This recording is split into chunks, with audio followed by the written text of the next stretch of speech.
বাংলাদেশের জাতীয় সম্পদ পদ্মা সেতুর রেল সংযোগের পিলারের নিচ থেকে এখন মাটি পর্যন্ত কেটে নিয়ে যাচ্ছে। আপনি বলেন তো, এই যে পিলারের নিচ থেকে মাটি কেটে নিয়ে যাচ্ছে, এই পিলারটা কি স্টিল নাও দাঁড়িয়ে থাকতে পারবে? মাটি কেটে নেওয়ার পর যেই কোনো সময় এই পিলারটা ধ্বংস হয়ে যেতে পারে। এইভাবে একটি দেশের জাতীয় সম্পদের পিলারের নিচ থেকে মাটি কেটে নিয়ে যায়, এইটা বোধহয় বাংলাদেশ ছাড়া অন্য কোনো দেশ হলে সম্ভব হতো না। এইগুলি প্রশাসন আর মিডিয়ার নজরে তখন পড়ে যখন চুরি করা শেষ হয়ে যায়। এর আগে কখনো তাদের চোখে পড়ে না, তাদের নজরে পড়ে না। পৃথিবীর অন্যান্য মুসলমানেরা যেই জায়গায় নিজেদের ব্রিজ রক্ষা করার জন্য, সম্পদ রক্ষা করার জন্য হাজার হাজার মানুষ জীবন দিতে প্রস্তুত, সেখানে আমার বাংলাদেশের মানুষ এই সব সম্পদগুলি কখন লুটপাট করে নিজেরা খেয়ে ফেলবে সেটা নিয়ে ব্যস্ত থাকে। পার্লামেন্ট মেম্বাররা এই সব বিষয় নিয়ে কথা বলতে সময় পায় না, অথচ ইসলামের মতো বিষয় নিয়ে মুসলিম নারীরা হিজাব পরে পার্লামেন্ট অধিবেশনে বক্তব্য রাখবেন, সেইটা দেখে অনেক বুড়া শয়তানের কলিজায় আগুন ধরে যায়। অথচ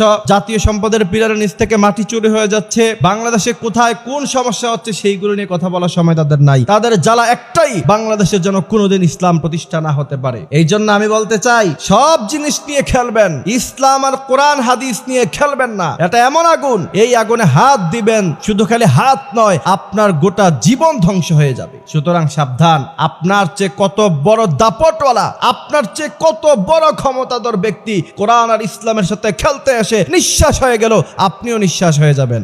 আর বাংলাদেশের মানুষদেরকে আমি বলতে চাই, দেশের জাতীয় সম্পদ রক্ষা করা, এদেশের সাগর, নদী, পাহাড়, পর্বত, গাছপালা রক্ষা করা আপনার ইমানি দায়িত্ব। পাহাড়গুলিকে কেটে ধ্বংস করা হচ্ছে। ঘূর্ণিঝড় থেকে আল্লাহ তাআলা এই পাহাড়গুলো দিয়ে পৃথিবীকে রক্ষা করে, পৃথিবী যেন নড়াচড়া না করে। ওয়াল জিবালা আওতাদা, পাহাড় দিয়ে আল্লাহ পেরাক দিয়েছেন, সেই পেরাককে কেটে ধ্বংস করে ফেলা হচ্ছে। সাগরের মধ্যে পলিথিন দিয়ে, ময়লা দিয়ে, আবর্জনা দিয়ে সাগরগুলিকে ধ্বংস করে দেওয়া হচ্ছে, নদীগুলিকে ধ্বংস করে দেওয়া হচ্ছে।